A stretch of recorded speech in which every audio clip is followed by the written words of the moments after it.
But I'd have just been one of the nameless many that just go to Vegas and never come back.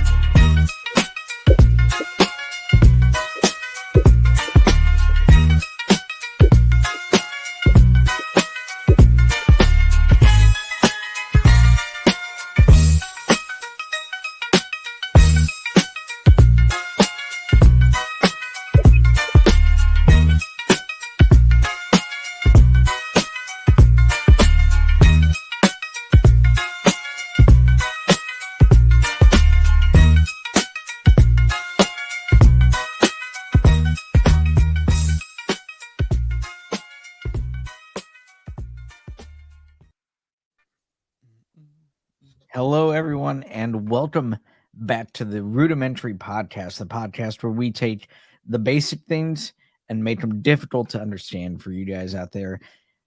You might have heard the intro. We just wanted to have it pure here and just kind of let you know what happens in production when we're talking right before we record. So I think you'll enjoy the intro and Andy talking about a recent trip he took. So it's going to be or you will have already enjoyed the intro by the time you're hearing this. That's how pre-intro works to the intro. Yeah, you guys are learning here first. Yeah, I thought the pre-recording stayed pre-recording. Like what stays in Vegas stays in Vegas. Pre-recording stays. This guy let it out. I don't let it all hang out. You guys will know what happened if I don't make it back next week. Are you going out there? No, we were out there earlier this summer, so it was just as fun as it was the last time I was there. Andy, you were trying to capture. We're going to start with you and see how you're doing. You actually had a plan that would have been good, except the roles were reversed. That's right. The Las Vegas Aces were actually in Indiana. Yeah, back-to-back games, Wednesday and Friday, so couldn't catch an Aces game. But yeah, it was. I tried to make it match up. See some A'ja Wilson action. That would have been awesome. Yeah. Jake, what we're referring to is the WNBA. In case you're not there, thank you. You thought you were getting by. You saw the topics and you saw nothing about this, and now here we are. That was the plan. But we have to know how everybody's doing, right? And what's been going on. And by everybody, we mean Caitlin Clark. Shoehorned it right in. Yep. And you're welcome. Do you have an update, Andy? Why don't you tell us how you're doing after a rough couple games? Well, you know what? A rough one game on Wednesday. Pretty terrible. And it was pretty rough tonight. 2 losses back to back, but it's against the Aces. And tonight was a closer game. So that's what you want to see. Getting ready to go into the playoffs. Would have liked to seen a win, but yeah, it was white knuckling it there for a little bit, especially in the first half when Caitlin Clark for the first time this season put up 0 points in the first half of tonight's game. But then ended up with 18 at the end, 18, I think 7 or 8 rebounds and 9 assists. So solid turn in at the game. Just not everybody firing. The offense looked better in the second half, but it was not great in the first half. So we had a big mountain to climb and almost got it done. But we'll see going into the playoffs.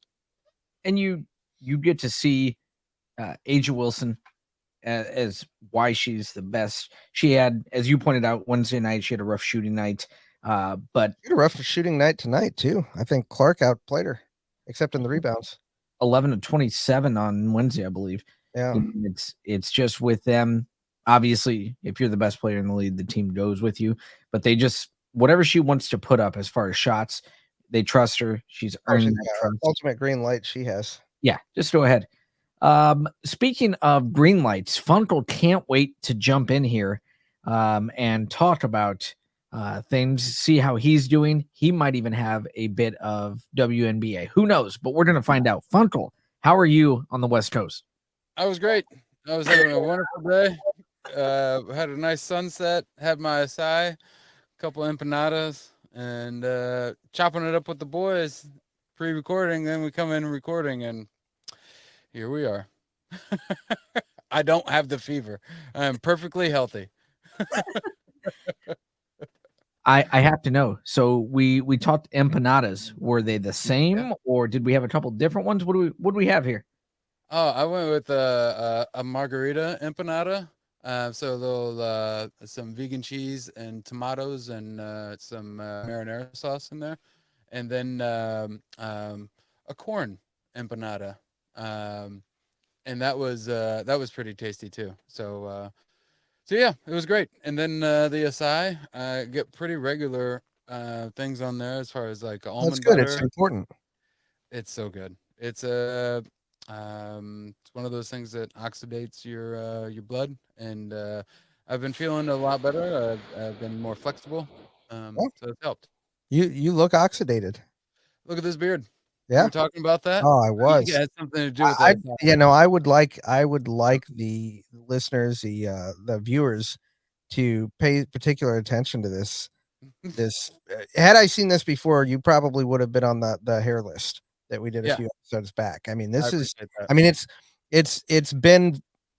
it's been full and had a great look before, but it's bordering on voluptuous right now, Oh man, and yeah, it's I appreciate that. yeah, no, I mean, it's beautiful. I'm looking forward to trying to curl these bad boys up too. Oh my So goodness. when that happens, I Yeah. mean, Yeah, we're gonna have to put a warning on this. Tombstone too. Yeah, yeah. Oh, Yeah, Sorry, the search for Ike. we didn't have to adjust the camera views as we were talking in pre-production. When that beard is just full and the handlebars are twisted, Oh man, dude, we're just gonna have to. It's gonna be Andy and I in the very small square, right. and then Yeah. you smacking everybody in the face. Yeah, I mean, you're out there in California where everybody's, trying to take that next step, and I mean, that's it's your moneymaker. I mean, it really is. I mean, it's a signature look. Congratulations. Thank you. Been working on it many years. Yeah, well done. Yeah, the old slash and burn beard. So shave it down every year and let it grow out in the winter, and look at that, it's fertile the next year, just like me. Mm. In the last 2 weeks, we have focused on Funkel's beard as being Christ the Redeemer-esque and voluptuous. That's right, folks. Yeah, not so much Redeemer going on right now. I don't. It's kind of. I'm losing Jesus. Losing your religion. I've lost it. That's just like REM. Yeah. But, yeah, I mean, what you've lost in religion has come back and just a very manly presentation, and then you add that cedar planking behind. Look at this. Yeah. Lookout lumber. Some would call that a lumberjack. Yeah, very much so. Yep. And you're okay. And that's right. And I'm okay. That's you in the spotlight, losing your religion. Yeah, that's right. We're happy to be here, folks. My week has been solid, but you guys don't care about that. So we're going to go ahead and we're going to get right into the topics. Topic number one, kind of a scary topic that we've seen this story before. The NFL week 2 started on Thursday night with the Bills-Dolphins game. And the Dolphins looked shaky, just like they did in week 1. Going into the third quarter, and it was eerie because Tua tucked and running. It looked like the play broke down, scrambles up the middle, and instead of sliding, which we've talked about this, whether it's been here in the groups, things like that, quarterbacks don't know how to slide. It's like every year it's harder and harder. And you heard, I believe it was, around the time Peyton Manning, Tom Brady, you had quarterbacks hiring baseball coaches, sliding coaches, things like that were teaching these quarterbacks how to slide. And obviously over the years, it's changed with the giving yourself up rule. to where, you're seeing more quarterbacks die because they want to make sure they get that extra half yard, whatever. But I watched Lamar Jackson play last week, and he doesn't know how to slide. If he does, he doesn't want to slide. Hits every time he runs the ball. Yeah, and it's scary. But back to Tua, he scrambles up the middle and he gets tackled. He kind of runs into Damar Hamlin, which if you don't know, yeah, and Hamlin's arm and chest kind of catch him around the neck, and you see the head go back like that. And Damar Hamlin, for those of you that don't remember, Damar Hamlin was the one that got a helmet right into the chest, and right? Mm-hmm. Yeah, yep, on the field, medical attention. Basically almost died on the field from that hit. And so it was just kind of eerie because Tua this is now his third NFL concussion. I mean, that we know of, right? Right. I mean, that's the thing with these NFL concussions. It's what we know of. Sorry to jump in here, but yeah, you got the 10 on the field and you got these cognitive tests they do real quick, but I mean, you hear these guys that used to play before all these the attention on concussions that will tell you that, like, yeah, I knew my belt was rung, but I was going back in there. They weren't keeping me out, so I just answered the questions I knew with the answers they wanted to hear, and then I'm back out there. Yeah. So, I mean, that's the mentality of these football players, right? The problem is, Tua's had some, at least two where he's had we hear the term posturing a lot these days with some of these concussions, and it's involuntary movements with hands and whatnot tightening up and lifting up. It's a scary sight. It is. It's very scary to see. Yeah, and you saw it. When he rolled over to his side and he put his hand on his head, and it's, especially when it comes to him, any player it happens to, you never want to see that, but. When you remember the Tua concussion where he just locked up on that one on the field a couple years ago. Was just last year, right? Or was it a couple of years ago? Yeah. Last year? Was it last year or the year before? It might have been last year. If it was last year, it was early on or late. Yeah, I remember being early, but yeah, it could have been a couple of years ago. But regardless, we've seen it before, and it was scary then. Mm-hmm. And then I thought he had one after a couple of games when he came back. He had another scare, but I'm not sure if it was. They were saying it wasn't a concussion, but we all knew that it was jacked up, whatever it was. Yeah, and Russell Wilson, former baseball player, he knows how to slide. He's talked about it. He's talked about sliding. The importance of it. We've seen highlights of awkward slides from quarterbacks that that don't know how to slide. Hall of Famer Eli. He was horrible sliding. Why even slide? You're going 1.2 miles an hour. I mean, you could just fall down. Yeah, it's true. But what are your guys' thoughts? Funkel, we'll start with you. Okay. Basically, you kind of touched on it. Seeing something like that happen to a guy that has had very scary instances of concussions on the field, and he just got a huge contract, guaranteed money. What are your thoughts on that being worth it, on the scariness of seeing it, and what do you think about when you see a player like that with numerous instances and you see, hey, he's got another concussion? Yeah, it makes me think about all the people in the past when they would have something like that and then they would retire. So it reminded me of like Troy Aikman. I mean, we all knew that he was getting hit all the time, and I can't remember how many times he had a concussion, but he could have kept going. He was still physically capable, but when it came to the mental aspect and getting knocked around, it's one of those questions where you have to ask yourself and your family about quality of life, and is it worth it taking some of these? They equate it to car accidents, like having car accidents every Sunday and multiple times. So to get thrown around like that and getting your bell rung continuously was always something that was concerning. And then when you have like a Troy Aikman, Troy Polamalu was talking about, all the Troys were talking about it. And Palomalu said something about how after he's done playing, he'll talk openly about it.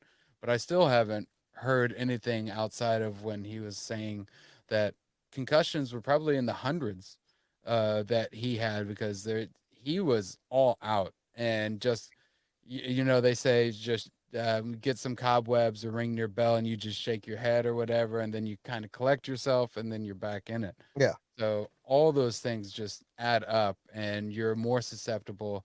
The same as with a Tommy John surgery, and you have that, and you once you injure it, you're more susceptible to injuring it again as you go on. So it's scary, and it's unfortunate that you have some of these high quality players that it's just like, oh man, if they would have just stayed healthy.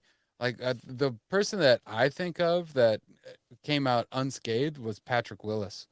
That linebacker for the 49ers, I mean, he got out early enough that I don't think he has any remnants from something like that, but it was still a shock. Everybody's like, why is he doing this? And it's that quality of life that people don't want to roll the dice on something like that. No Yeah. matter how much money you put on the line, you're not going to be able to change your brain Yeah. as much as you want to try, Rude. It's No, I not going to appreciate happen. that. Yeah. And Andy, being the NFL, I'll throw that question over to you. Oh, look at this guy. Okay. No Well, concussions. as the topic states, I don't know if the cost of success is with it. Is with it. Yeah, I don't know if it's with it. I'm not sure if it's worth it either, but I don't know if it's with it. Are you with it? I'm here for it. This guy, brothers. I didn't even pay attention to that. I'm always looking. Yeah, I'm always looking and waiting my turn. this Okay. quad So is it hopper worth from it? Is it worth it? Well, I don't know. Here with all the so-called attention being given to brain injuries and CTE and all that in the NFL over the last few years, it really becomes one of those things with, even if the NFL wanted to, how much can they actually control what a player does if they want to walk away? I mean, Yeah. if the guy wants to walk away, they don't control any of that. The guy can walk Nope. away. Mm-hmm. What role do they actually have in being able to in the future ask somebody to walk away? And I think that's where it gets sticky, right? I mean, because I cannot remember up until Tua where a collective, on like X or Facebook or stuff like that, where you see people saying this guy needs to retire. Yeah. It's just not worth it. That's what I'm seeing since the game last night was I'm seeing a ton of people saying, they're worried for this guy. I can remember the last time. Yeah. Yeah. I think it was Rocky 5. Oh, Or maybe yep. or Rocky 4, because he didn't want to fight the Russian because of what the doctors were saying. Oh, yeah.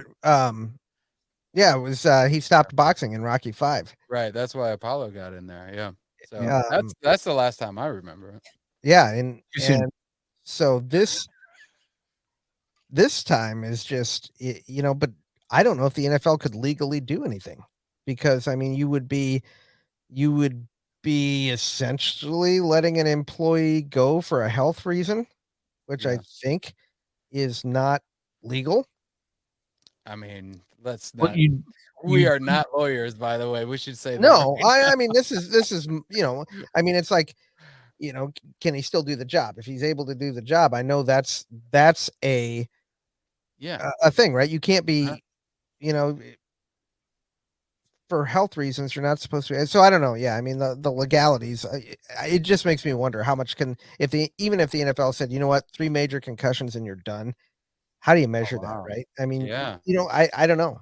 And it seems to me the NFL is always a league with, if someone's making them money, they can tend to look past certain transgressions. Sure. Yeah. Deshaun Watson What? should not be in the league. I mean, we just had another lawsuit filed against Yeah. this guy, for something that allegedly happened, back around the time as everything else. So it's not like there's any reports of anything new, but still, it just, allegedly this guy is a less than stellar individual. But at least when they signed him, people thought he could still play quarterback at a high level, and that's worth a lot to the NFL and to the teams. And of course, it's Cleveland, so it turns out that he can't play quarterback at a very elite level. Yes.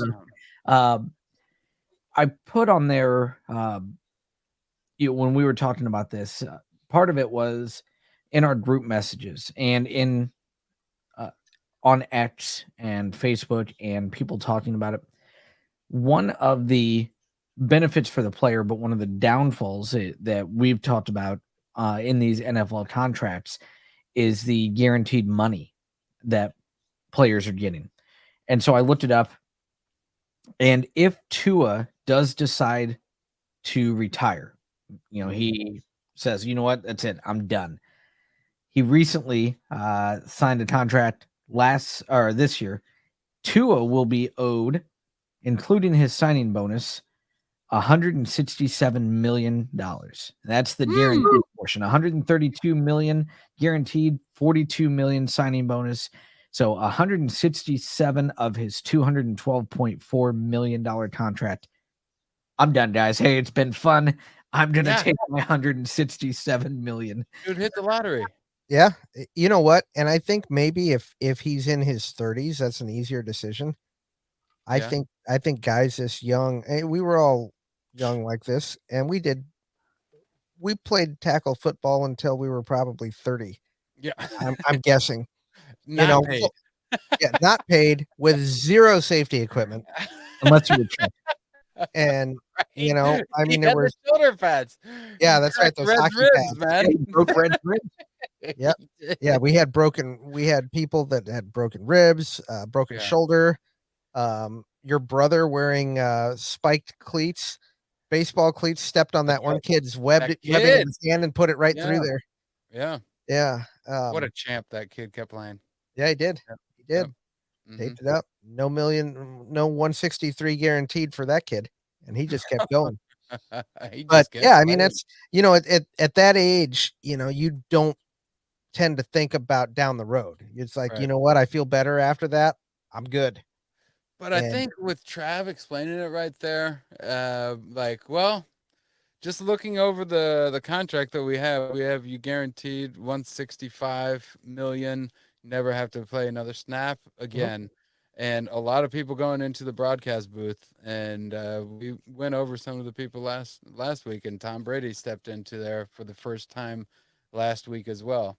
So I could see if you gave I can say it now. I'm 47. I'm a man. Yeah. The beard says so. With Tua, everybody's clamoring about. I love saying clamoring. I've been saying that a lot lately. Yeah, good. Awesome. So word on the street is everybody thinks he should retire. So he should just be a man of the people, retire, collect that 165, and screw everybody else for contracts in the future, because they're not getting guarantees after something like this happens. But we just gave him a lottery ticket for 165. He never has to play again, and he just walks away. Yeah, I'm with you. I think it's the best thing to do, but professional athletes are just wired differently, man. Yeah. They just, it's all they know. And I don't know. There is no tomorrow. Yeah. There is no tomorrow. And he was big on proving people wrong, coming out of college. He had there was some talk about shoulder issues. There was some talk about that hip injury. Yeah, the hip injury. Can he get it done in the NFL? Did they overdraft or overreach for him in the draft? And so a lot of these guys, Tom Brady, famously played with that chip on his shoulder all the way through retirement, all the way. So some of these guys, I'm going to prove people wrong no matter what. And nothing would prove the Dolphins more wrong than him walking away with 167 million guaranteed. But this could be the thing that a lot of people have talked about with these, Funkel, you mentioned it, with these high guaranteed numbers. Is this the start of, when teams are meeting with agent, hey, you saw what happened with Tua, we'll give you $60 million guaranteed. We'll still give you this huge contract, but that number on that guarantee, that might have to come down a little bit. Sure will. I mean, with Aaron Rodgers too last year, out for a whole season. He signed what, a three-year deal or 4-year deal? I think it was 3 years. But still, 100% guaranteed, right? Yeah. So if he decides that mental health, Tua goes out, Aaron Rodgers like 100% guaranteed. I don't have to take another snap. I already got my belt. I got my championship. Peace. Yeah. But you're right. They are wired differently. So who's to say? Yeah. Yeah. I mean, I would understand Aaron Rodgers walking away at his age easier than I can understand, somebody like Tua, who probably still thinks he's got a lot to prove and a lot of gas left in the tank. Unfortunately, those symptoms don't tend to show up until after you're retired and everybody's forgotten about you. Yeah. Yep. You know that from personal experience. I'm still here, baby. Who's you hear something, Chad? Yeah. Notable guys. You guys both mentioned it in our recent lifetime. Funkel, you mentioned Patrick Willis. Yeah. We have seen highly touted, still what many think are at the top of their game, guys just go ahead and call it quits. Andrew Luck comes to mind. Right. Andrew Luck retired at 29. He had multiple injuries. Nothing as serious as that we know of, multiple concussions, nothing that you saw like Tua go through. But, he had the lacerated kidney, so that's serious. But, torn abdominal muscle. You look at Luke Kuechly, the linebacker for the Panthers, was at the top of that, was talked about with Bobby Wagner as the best linebackers in the league. He was a tackling machine, just like Bobby Wagner. Kuechly was 28 when he retired from the NFL. That young, huh? And, so you look at some of these guys in different reasons. Barry Sanders, from our younger days, he retired for a different reason. That was called the Detroit Lions, but that's neither here nor there. But you're seeing not just, regular everyday, maybe maybe you don't, if you're a fan of the team or you somewhat follow football, you're seeing stars of the league in the last decade that are retiring at their peak. Patrick Willis, as you mentioned, Patrick Willis was 30 years old. So yeah, it's maybe a changing. And what are your guys' thoughts on that? Funkel, we'll continue with you on setting that type of precedent. I mean, you've got to give these guys credit for putting that mental health or that future health in perspective. Yeah, that's one of those things where you have to remember that they're human beings, and this is a job to them. As much as we like to be fans and rooting people on and think that we would do anything to be in their position, it's still a job to them. They're coming in, they're doing things, and they're getting rewarded well for that, but it's still a job, and people lose sight of that so easily as fans. And just think if when it comes to your retirement and somebody talks to you like a fan of comes into you, let's say you're working at McDonald's as a manager and they're coming in here and telling you, be like, oh, you shouldn't be retiring, we need you here, and you're like, no, I put in my time, I'm done with this, and I want to be able to have my sanctity when I get home and away from this place. So I think that's what the disconnect is there, where everybody just puts that attachment of the celebrity of these famous players that are doing very well and the money that they're making, and all of a sudden they treat them as a piece of property and not a human being. And I think that's sad. Welcome to the NFL. Well, there's one right there. I mean, that's it. It's it's true. been talked about for years. Yep.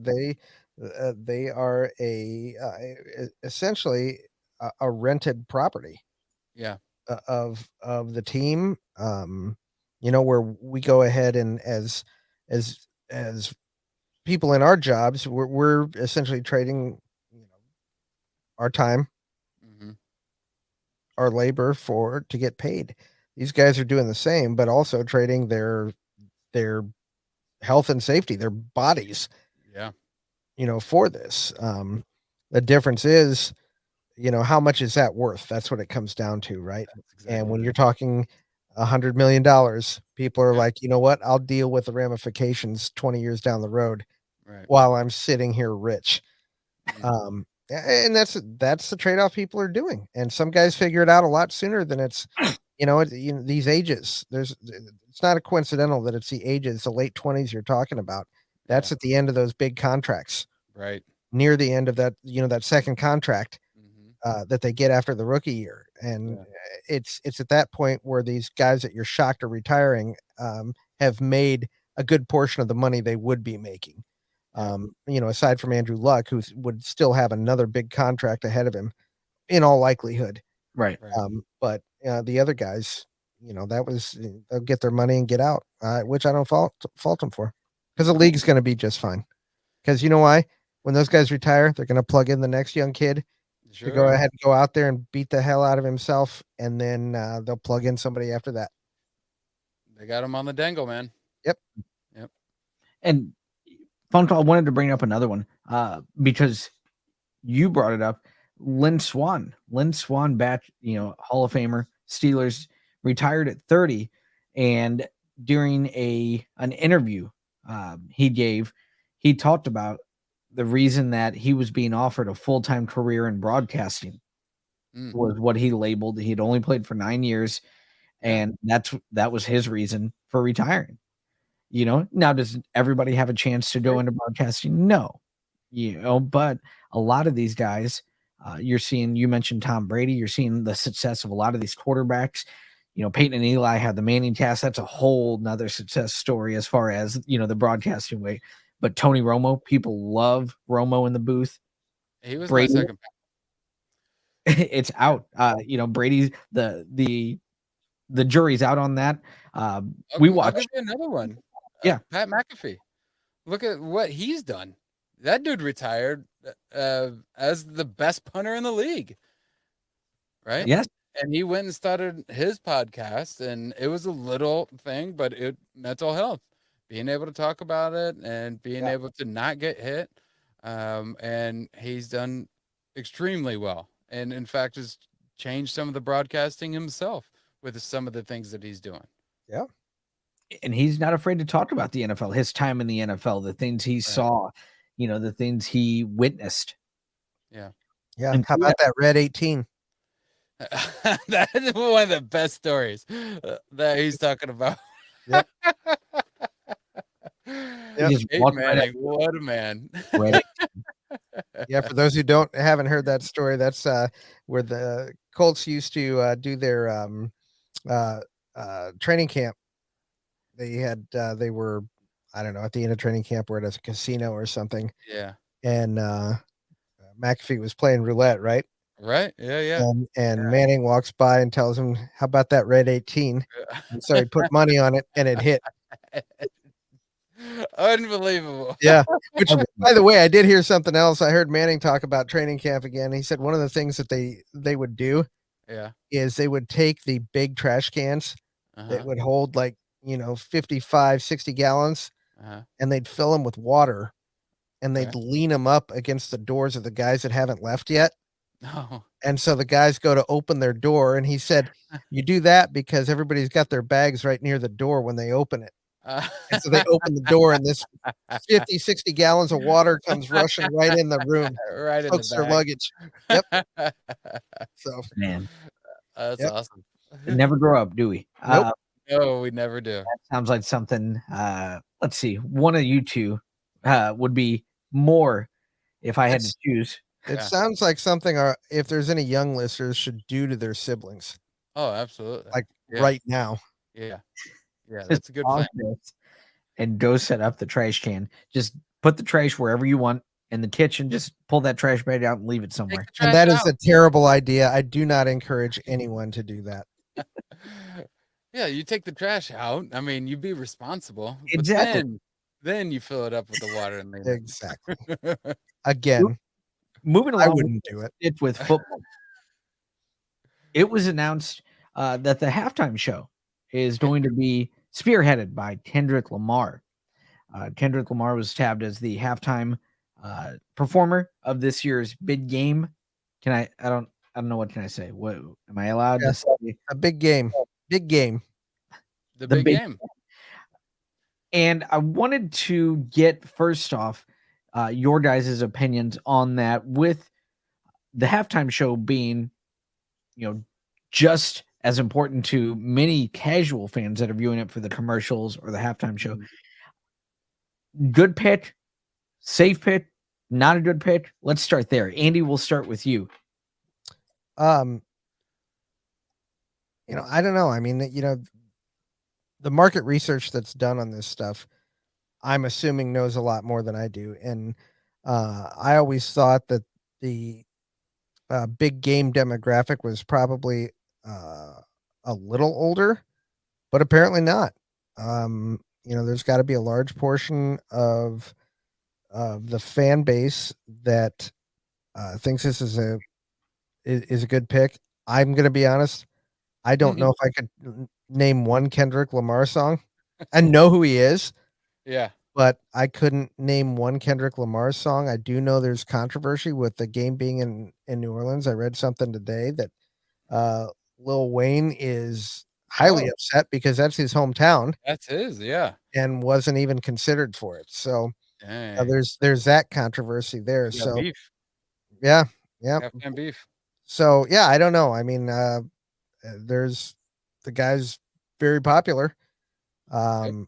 It's going to be a time for me, not because out of any disrespect, I just don't know anything, so I'll be getting snacks. There you go. Snack Morris. Yep.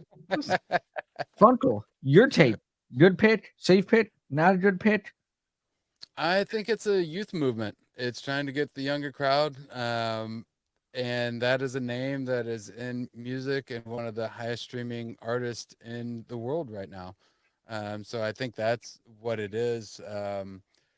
So it's kind of a combination of safe and youth and a movement towards younger crowd. And with Taylor already bringing in half the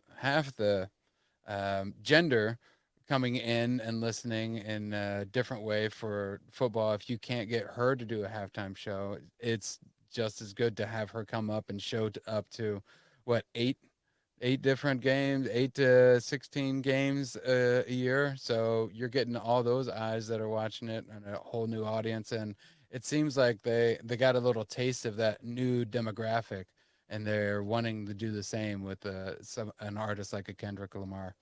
So yeah, solid point. Yeah, the other thing about this is, so I think it's all safe to assume that Taylor said no again. Yes, the big prize is Taylor Swift. Yeah, the big prize.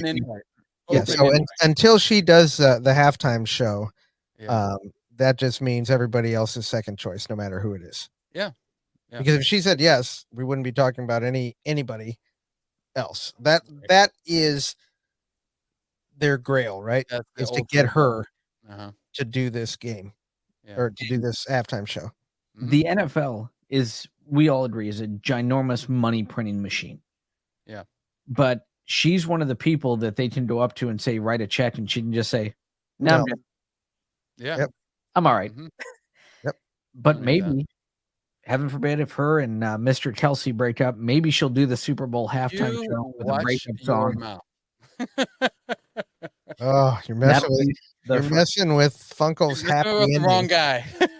Oh. Yeah. And Kendrick Lamar. Don't even think it and put it out there. Social conscience. Come on, man. I think they'll be together forever. I want none of that smoke from the Swifties. Here's something I've been meaning to ask you. You, both of you guys, Catholic upbringing, altar boys. When did you start to love the hate? When did that switch? What was it that you love? What am I hating? What am I hating?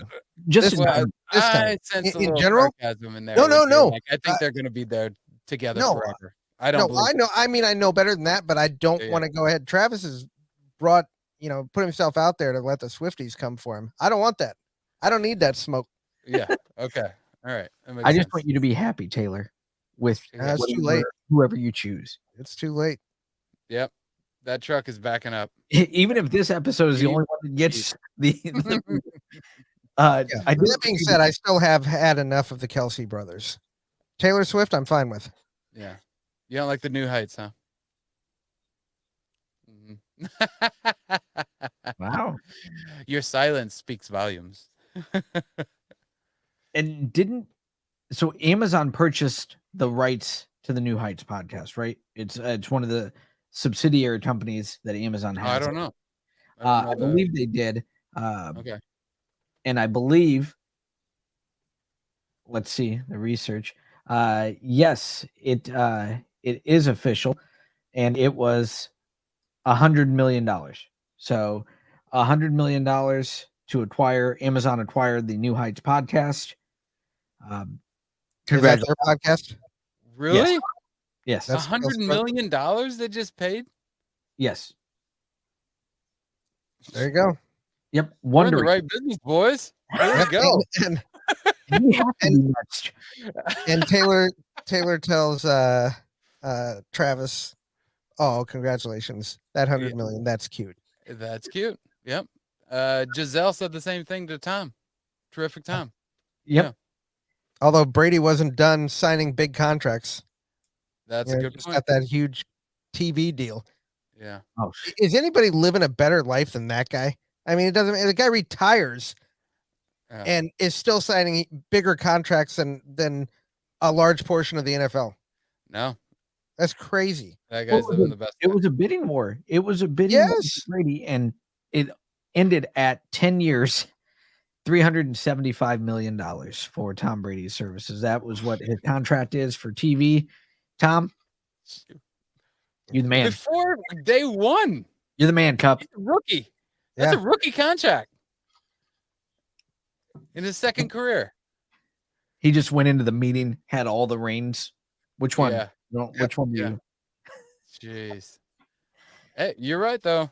I mean, he's living that life, man. Yep. Can't fault the dude either. I was just thinking the other day when I can't remember. I think it was with the commentators that we were talking about, and I was just remembering the last Super Bowl that he was at, and some little kid asked him, "You're a hero to so many different people. Who's your hero?" And that was a great. oh man, talk about bringing some tears down. And he just looked over and he was like, "That's a really good question." And then he thinks about it and he says, "My dad." And then he starts to like break up. Yeah. It's like breaking down. And he was going to talk about all the different things that he could. And then he just said, "My dad, that's my hero." Yep. It gets me choked up thinking about it right now. Yeah, he told that kid, he said, "Nobody's ever asked me that question." It's incredible. So it's such a great moment. And he seems like, from all the things that I've heard about Tom Brady, man, a dude seems like to be the ultimate team player. And he seems to be like a genuinely good person, and he's living a great life. So good on him. And embracing the role that he has with Peyton. Just the way those two still, the rivalry in the NFL to host, they're in each other's commercials. They're having fun. It's all he's winning. We'll just leave it at that. But it still seems like Peyton is like the older brother to him, right?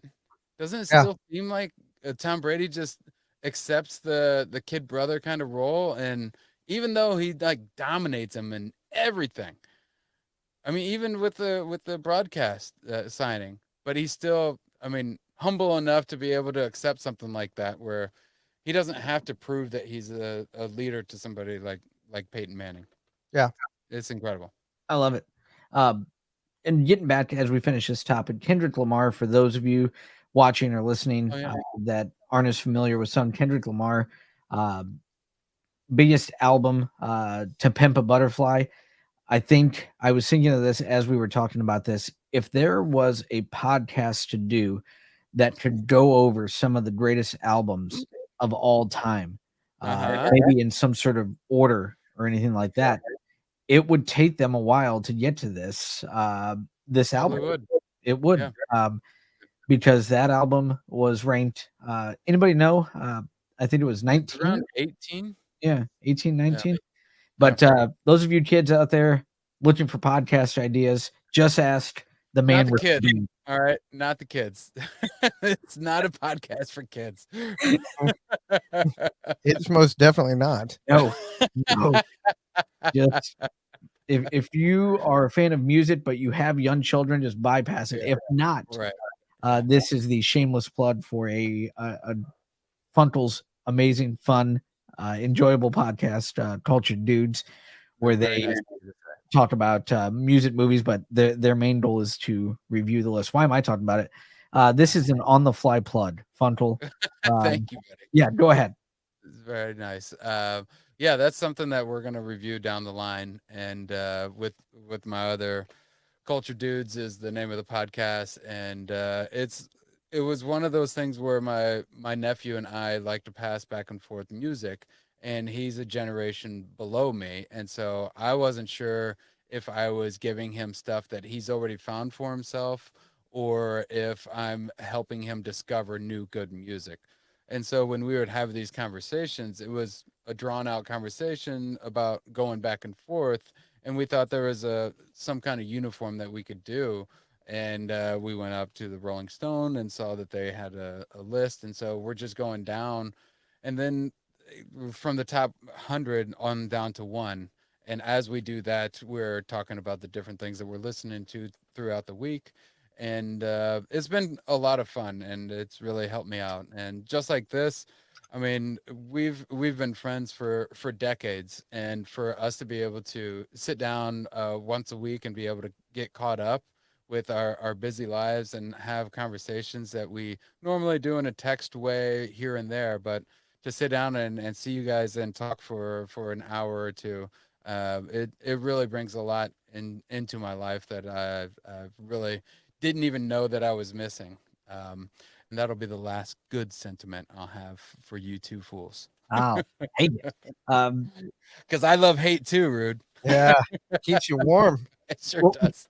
what we found out is Funkel is not spoiling anything or just rehashing things that No. his co-host may not have heard, or in some cases may have Right. not have seen when it comes to movies. If That's you true. guys want a good kind of slap in the face, oh, you haven't seen this, the all-out honesty of the embarrass list episode. Oh man. Just do Yeah. yourselves a favor. Yeah, Go look at Rude cross his arms right there. He's so upset with the bogan over there. Yeah, I sent him a message. Message received. Speaking of generational differences and movies, I want to move on to our next topic. And this topic is going to be led by Funkel because, as you know, he is our specialist, our big movie guy when it comes to behind the scenes, when it comes to movies, when it comes to in-depth movies that some of us have probably never heard of, or in the case of others may have never seen, despite how huge they are. Big guy. That's a big guy. We called this topic the sunset on Sundance. And Funkel, you brought this up because the TIFF Festival, the Toronto International Film Festival, is starting. But you had mentioned some things in pre-production that I thought were really important. I know Andy was kind of shocked to learn some of the things that's going on with Sundance. So we wanted to talk about this because it's the scene of a lot of what do they call it? They have it's the People's Choice. TIFF has a People's Choice Award, and we'll get into that. Some of the movies, some of the lead-ins that award is led to. But Funkel, take this topic away and kind of dive into this for us. Well, one of the reasons that I brought that up was with the TIFF starting up. I think it was yesterday, and one of the opening movies was a Pamela Anderson movie called The Last Showgirl, and it's a star-studded cast, and it's getting a lot of press right now. And I volunteer with Sundance every year, or as much as I can. And they are doing some changes around Sundance because it hasn't exactly been the indie darling that it has over the past years. Even though Past Lives came out of Sundance last year and was up for Best Picture, it's definitely getting some awards. There are some quality movies that are coming from there. But it's one of those things where when people are around long enough, they tend to stray and go to something that's cooler. So South by Southwest is one of those things down in Austin that is doing both music and film, and that's something that has been tried to do before, but they seem to pull it off because Austin is one of those cool meccas of the country, and for them to do something like that, and then Toronto as well, it always comes down to like quality of films and quality coming out of it. And so as they accept and promote more quality movies, that's what's going to be turning people's heads more than anything.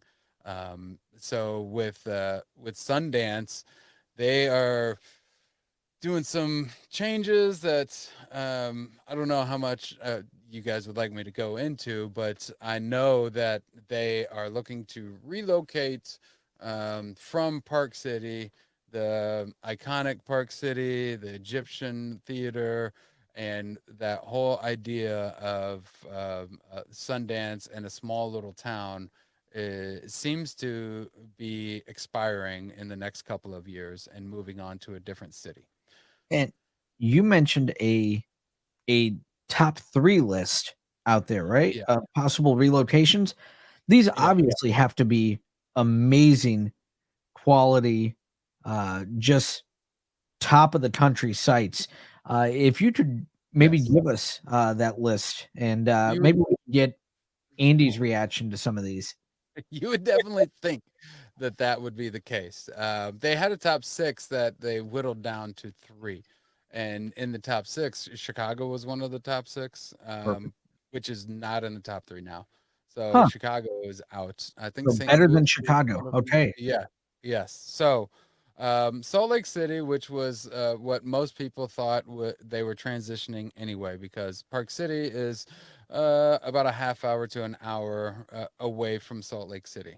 And they already had movies that were showing there, so that was a normal thing. Everybody just thought that maybe there was a shift to Salt Lake City, and we would call it a day. However, there is another rooster in the hen house, as they say. So uh, Boulder, Colorado is another option that people are hearing, and that seems important because it's Utah to Colorado is not. There's legalizations of different Substances. substances. Thank you, sir. That are allowed in Colorado that they are not in Utah. So I think Boulder is a good choice for something like that. And then the third one, which is pretty bizarre to me. Yeah. Um, Cincinnati, Ohio. Cincinnati, Ohio is the Unreal. third finalist for Sundance Film Festival. That's Um, somebody just not doing their homework and just spitting there's out an no answer. way. Where should we go? Cincinnati. Y- I don't know how their name even got in the hat. Somebody I mean, else. there's hardly anything creative. Oh, I don't want to be smack talking Cincinnati. All right.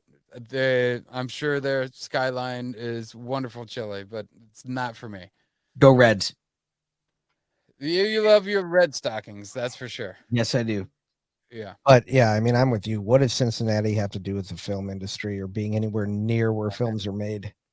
Well, about the only interesting fact that I knew about Cincinnati was Jerry Springer was the mayor and fired for writing a check to a prostitute. Oh, well, then that makes sense. That's the only thing I know All about right. Cincinnati. I digress. Color me wrong. Sundance, come on in. Um, Yeah, so that was pretty strange. Andy, of those 3, Salt Lake, Boulder, good old Cincinnati. Yeah. Mhm. What do you see? I love when you explained Salt Lake, that made perfect sense. You know, it's not too far away.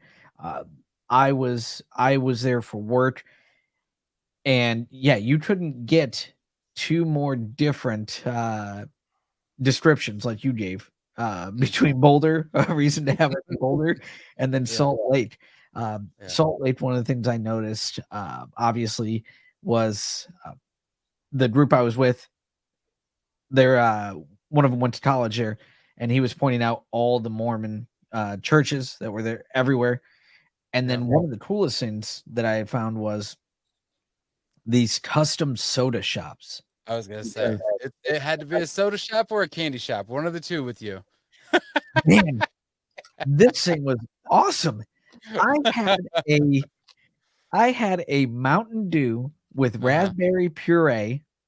I added more cane sugar, lime, and strawberry puree. And a side of diabetes. Yep. Yeah. Walter Matthau knocked on your door. You have diabetes. Wilfred Brimley's mustache just kind of but yeah, those were everywhere. But anyways, Andy, those three choices, obviously you and I being from the Midwest, we would have never thought something like Fort Wayne or Cincinnati or there's a reason it wasn't Fort Wayne, right? It has nothing to do with the film industry or anything like that. You know what else doesn't? Cincinnati. Right. So not Cincinnati. Okay. That's let's eliminate that one. When do these festivals typically take place? Sundance is in January, the end of January. So I would vote against Colorado. Yeah. If they're going to keep it in the same time. Well, the reason that it was in January is because that was typically vacation for the studios. And that was usually when the awards season was. Yeah. So so the Oscars were happening, the Emmys, the Golden Globes, all that, and all the studio actors like a Robert Redford was on vacation in the mountains going skiing. And so he started showing films that they were doing that were independent of the studio. So these were passion projects. That's why they were doing that. Am I wrong in thinking though that the weather probably you said Boulder, right? Is under consideration? Park City. I mean, the weather is always an issue because Park City was where they had the Winter Olympics. I mean, that's part of it. I mean, it's constantly like around below freezing. So, but it was a small town, right? Definitely a small town. Yeah, and so that's part of the charm. Yeah, I've heard you talk about it. It was like that's kind of the thing. I don't know. I think going to a bigger city, it just seems like it loses something, huh? It loses a lot. And that's why a lot of people are shifting their attention to these other film festivals like the TIFF or Cannes. Cannes always going to be Cannes. Right. Have we mentioned on here that you volunteer at Sundance? Has that come up? I don't think I have. Yeah. So I mean, that's why we're going to you with this, because you have history with that festival. Yeah, I do. Yeah. So that was one of the things I get emails and they talk to me about things like that. And I'm hoping I'll be volunteering again this January. Did they ask you where you wanted to have it? Did you vote Cincinnati? I did not get a vote in this situation. Okay. No, sir. Well, good. I'm glad it's not Cincinnati. It's not going to be Cincinnati, right? I mean, it's not. There's no way. I don't know why their name is even brought up. I mean, it makes no sense to me. And so, I don't want it even to be an option on the ticket. Yeah, I mean, maybe an email is in order. Yeah, not just for me, a lot of people. But yeah, it definitely won't be supported. There's no way that it would be supported like it is. I guess you're not going skiing in Cincinnati. Definitely. If you're going to put up with cruddy weather. You try to get anybody from the film industry to try to go to Cincinnati in January. Hey, Cincinnati. Nah, there's no. Sorry, Cincinnati, but there's no appeal to Cincinnati in January. No.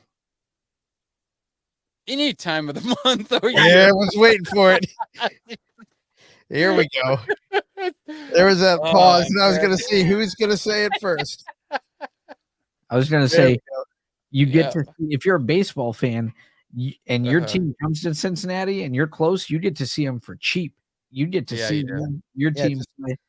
Just that is a don't good wait. ballpark. Great American Ballpark is a great ballpark. Yeah. It's really nice. Yeah. Cincinnati. Well, as long as you don't wait too late in the season, then you can probably see a game there. Yeah, very good. Whoa. And the Bengals lost. The Bengals are going to be the Bengals. Oh my gosh. Everybody was so excited for the season to start. Yeah, there's talk of Burrow's wrist being an issue. Yeah. Yeah, you saw him on the sideline. Yep. Good thing he didn't just recently sign a big contract. Mm. Got that blonde hair? That's right. The TIFF Festival, the People's Choice Award, we mentioned it earlier, which is based on audience balloting, has emerged as an indicator of success during award season, especially at the Academy Awards. Past recipients of this award include Chariots of Fire, Life is Beautiful, American Beauty. Hey, we talked about that one. Hey, how about that? Life is Beautiful, or I'm sorry, Crouching Tiger, Hidden Dragon, Slumdog Millionaire, The King's Speech, Silver Linings Playbook, 12 Years a Slave, The Imitation Game, La La Land, 3 Billboards Outside Ebbing, Missouri, Green Book, Jojo Rabbit, Nomadland, Belfast, and American Fiction. Basically, that audience knows what they're talking about. They do. Yeah. And they're nice about it in Toronto. Are you planning to make it up to the Toronto International Film Festival at one time or another? I definitely will. I would like to do some of the film festival rounds, and I would like to get to Cannes as well and do something to that effect. But Toronto and Southwest and Sundance are all local, but I would like to travel to Cannes at least one time. That's awesome. Live stream, everybody. Live stream. Always about the content. That's right. You always have to be. You always have to be on, looking for that. It's surprise time, folks, and surprise. Okay, all right. I wanted to do this one because it was too obvious to place this topic where I was going to originally put it. So I wanted to get you guys talking about something else, a different topic before I come back to this one, because one of the things I enjoy about hosting this is just throwing things at you and watching your guys have to struggle and think about it. So for this topic, we're going to get 2 answers because I know Funkel loves more than one answer. The man hates you only get one. So the topic now, what's the most memorable and who would you love to see do the halftime show of the big game? We were talking earlier about Kendrick Lamar being named the halftime performer for the big game. And so this topic, we kind of go on, who is your most memorable? We've talked about this in group chats during other performances. I want to go too. With the hand. Hi, go ahead. Fever time. Are we alive, dead? Where are we at on this? This is anything goes. All right. Well, let's answer for Travis Snakes. Elvis. Okay. All right. So why is this fair? Why? These are my answers. This is my question. It's my surprise topic, and you guys are jerks. I blame you. You know us. Yeah. This is your fault. Well, you know what? To show you guys that I'm in it with you, thinking of different things, I'll even think of a different one who I'd love to see do the halftime show. All right. Okay. All right. So to give you guys some time to think, because I knew the topic, obviously I chose it. The most memorable, I'll start off. We'll go most memorable, and then we'll come back to who we would love to see do it. Okay. For me, and I never thought I would say this. I like his music. Not a huge fan, but I like some of the music. I like the stylings. I think I know Andy's answer. And that was going to be one. That was one of mine. But I finally narrowed it down because of the performance value, and that was Bruno Mars. Bruno Mars at the halftime show, he has that old throwback feel, plus the dancing, everybody out there, the outfits that they had, given that old Motown vibe and that old style. For those of you that may not have ever watched or listened to me talk about music or anything, I enjoy the old classics. Shocking. But Bruno Mars' performance for me was just, it had everything. It had good music. It was upbeat. The crowd was engaged. The dancing, the showmanship, it just did it for me. So I'm going to turn it over to you guys for your most memorable. And the question is, which of you two sucker chumps would like to go first? Go for it, Funkle. There it is. Well, He did. He sold you out real quick. I think he wanted to go. I did want to go, and I was going to bring up You have the another band. answer? You've got two. I was gonna bring up the band before Michael Jackson. So Michael Jackson changed it from just a normal halftime show where some local band came out and played. But once Michael Jackson did it, then it became a big deal. So I was trying to scramble to look up like the LA high school band in 1980 or whenever it was, but the joke is past now. I blew it because you went to me first, and I would have been You able said to. You wanted to go. I know. So most memorable would be Purple Rain and Prince when it was raining and he was still playing, and they told him to come in, and he kept playing regardless. And that was raining in Miami for the Colts Bears matchup, and the Colts ended up pulling it out. So that's the most memorable for me. And as far as who I'd love to see do their halftime show. Hold on. We're gonna come back to the who would you love to see do. All right. I do think, and Andy, correct me if I'm wrong, was Prince going to be your answer? Yes. Okay. Yeah. So there you go. There you go, Snakes. You got him back for throwing you out to the world first. Thank you. You can use Prince again if you've got a story with it, if you want, obviously. Yeah, who you got then, Rude? I grabbed Prince. Yeah, then I'm gonna go. I'll go Lady Gaga. Gaga. Yeah. That was pretty cool. Yep. Yeah.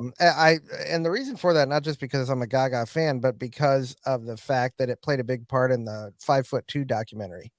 Yeah, I remember that in there. So it kind of tells a story of leading up to that. So that's kind of a cool tie-in for me on there. So yeah, Lady Gaga.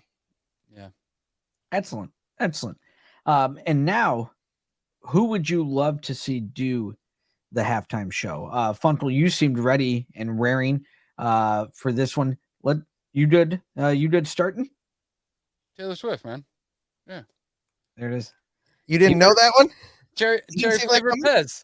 He was ultimately safe. That's like the Mike Tirico of safe answers. Yeah, you were holding on to that one. There it is. You wrote that down, was gonna hit you back in the face with it. Good job. I'll take it. I don't care. Yeah, Taylor Swift. That's the easiest question. Yep. And I'd like to see Chappell Roan open it up for her or come on as a guest. So there we go. Yep. Indy, what about you? This shirt. Which one is that? What shirt? What is it? Pony Club. What is that? Club. That's Chappell Roan. Is it? Pink yeah, I mean, Pony Club. I'm gonna keep on dancing in the Pink Pony Club. I want to go ahead and come back to that after this. There's only one answer here. There's absolutely only one answer here. And I took it. Yeah. You took it, but you're wrong. Oh. The one answer here is Queen. There is nobody that if you watch that Live Aid performance, their 16-minute set, Freddie Mercury had 100,000 people eating out of his hand. That wasn't a Queen concert. No. It turned into 20 did. bands. Yep. Big name bands. Led Zeppelin reunited. Right. On that stage. And people don't remember that. No. They remember Queen even before Bohemian Rhapsody came out. Mm-hmm. Freddie Mercury, Master Showman, those guys sounded as good live as they did on the studio album. And this guy would just command an entire, I mean, the 80,000 for the big game would be no problem for these guys to handle. Their music is all anthems. Mm-hmm. It plays well, and everybody knows, everybody's heard "We Will Rock You" and that kind of stuff. It just lends itself to that type of thing. Yeah. Queen, that's the answer. Great answer. Yep. Very solid answer. For me, the obvious answer, you guys. Well, that's one for the money, two for the show. Good to get ready. Let's go. Was Elvis.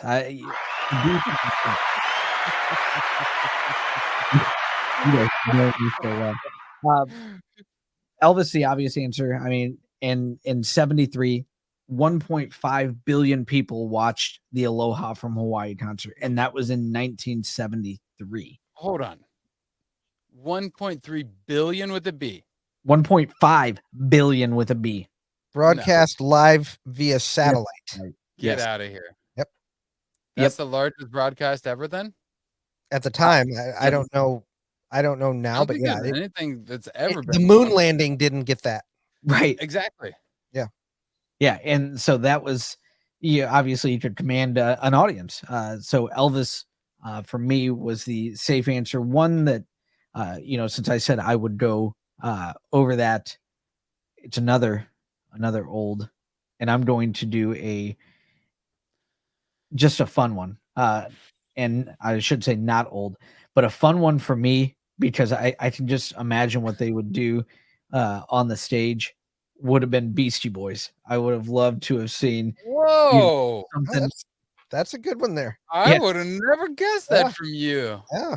That's like the most current thing you've ever thrown out. I think so. Look at the big brains on Trav up there. But the Sabotage video, when you think of production value. Oh yeah. God. Andy, how many times have we I know all the names of those the Fred characters. Fred Kelly. Fred Kelly as Bunny. As Alessandro Allegre as the Chief. Calafari as Bobby the Rookie. Nathan Wind as Cochise. That's directed by Spike Jonze. Yep. Yeah. Yep. Man, legendary. And they didn't shut anything down to do that. Oh, really? They just gonzoed that whole shoot. Put the wig and the mustache on and running down alleys. The car chase. Yeah. And all that. Yeah. Uh-huh. That was just love it. Yeah, so good. Yeah. When he's standing on top of the building, he's got the wig and the mustache. Yep. Oh, yeah, that's one of the greatest music videos of all time. Ever. Dude, I'm gonna call it now. Funkle, whenever you come up with the best music video draft, I'd call first pick in that draft. Okay. You heard it here first. Yeah. ASAP Rocky has a really creative one that just came out last week that was really good. And I think it's called ASAP Rocky. Yes. And I think it's called Taylor Swift, but it's not spelled the same. Okay. You should watch that. It's like the modern day Sledgehammer, where it's just a lot of stuff not making sense, and it's bizarre but awesome in that way. Sledgehammer was another revolutionary video. It was really cool. And we'll come back to that when it's time for that draft, but we're going to go ahead and move on to our Pondering Peeps draft. Yeah, here we go. As always, every episode we are given a question by our very own Funkle over there on the west side, and it gets us thinking. And because he's been so good to us and came up with such great questions, he was just such a nice guy. He said, instead of 3, can we do 5? Apparently this guy is this has been burning in his mind, and he couldn't even narrow it down to 3. He had to have 5. And we said, why not? Yeah. It's our podcast. We can do it. That's right. The question for this this version of the Pondering Peeps draft, it's our soundtrack to Swagger. It's what would our top 5 walk-up songs be? And only because he's had so much fun with it. So we're going to let Funkle tell us where this one came from. But if I may throw a curveball, because he's had so much fun, has been looking forward to it, I would vote that Andy goes first this week because he's ready and raring with his number 1 song. I see it. Well, so are we doing 5, 4, 3, 2, 1? Is that what we're doing? We're just doing a draft. Oh, okay. So I'm gonna well, since you guys already know that one. Oh, you should have been in the somebody else draft go room first. preparing for this. Somebody, yeah, but I don't know if I want to put that one first. Somebody else go first. All right. Well, I've- you tell us about what Okay. brought this into your mind. Well, we have the new football season, and we have a lot of music. And then I saw a clip of Ray Lewis, and then I saw a clip of Mariano Rivero coming out to Enter Sandman. So it's one of those things where some people get to show a little bit of their personality when it comes to walk-up songs, and I thought that was a good chance for us to do something like that.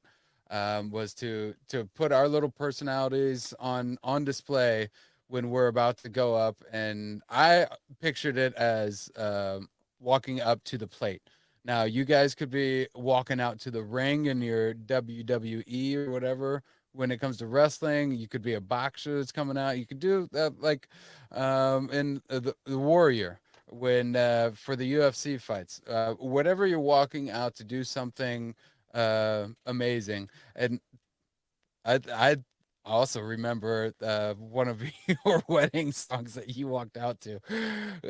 Is that going to be one of your 5? Because I'd like to say it right now. If If you you're wouldn't taking mind. it, you can take that. No, I'm not. I'm not taking it. I just wanted to say that for the audience. Oh That yeah, it's we definitely gonna were be. It's we're okay. All right. So we'll save that for the draft. But little things like that have played such a huge role for us in our lives to be able to do something to that effect of walking out to some music that we like, and I think that's why I was curious what you guys would use for your walkout music. all All right. right, So Andy is not. He's I can go really first. Now okay. I just had to think it through. All right. So the number one for Andy, All right, here we go. his Right out the walk. gate. Number one, Jake mentioned it. Is the throne room end title medley from Star Wars: A New Hope, which I did walk into my wedding reception to. It's John Williams. It's epic like me, and it's just really captured the moment. So, yeah, John Williams, Star Wars Episode 4, The Throne Room, end title medley. Number one, right out the Yeah, gate. you better believe it. Yep. Maestro. You've earned it and you've used it. So you are a I've done man of your word. I've done it. And how did it feel when everybody was applauding? Oh, it was great to keep it a secret and then to see that, well, it was my friends, right, that knew exactly what Oh, it yeah. was. Yeah. Hell yeah. So, yeah, it was so worth it. That was the one thing at my wedding I wanted. I didn't care about colors. I didn't Yeah. care about this. I didn't care about who I was marrying. It was I needed to have that song as I walked in. It was the whole purpose that I wanted to get married so that I could walk into that song.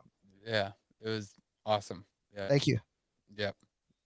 Happy to be a part of it. Trav, you're up, buddy. You're number 2.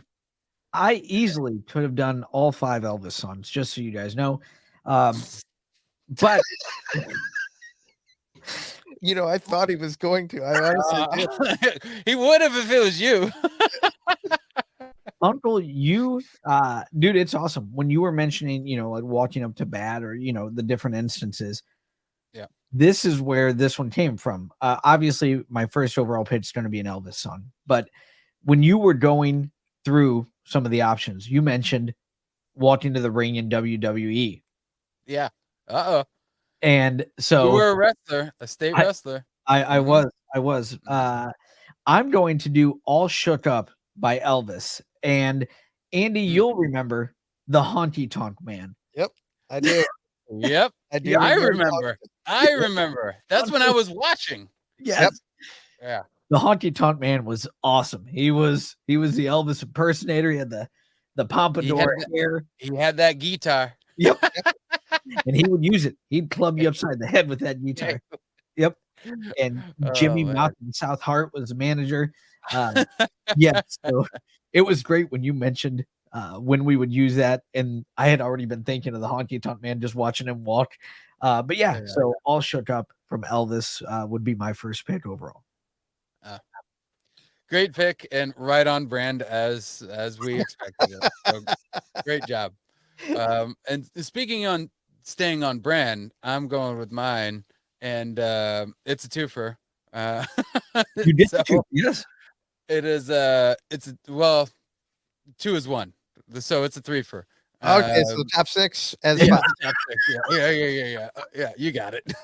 So, but the reason that they go together is because they're both Tarantino movie themes. So we got the Battle Without Honor or Oh, yeah. Humanity from Kill Bill.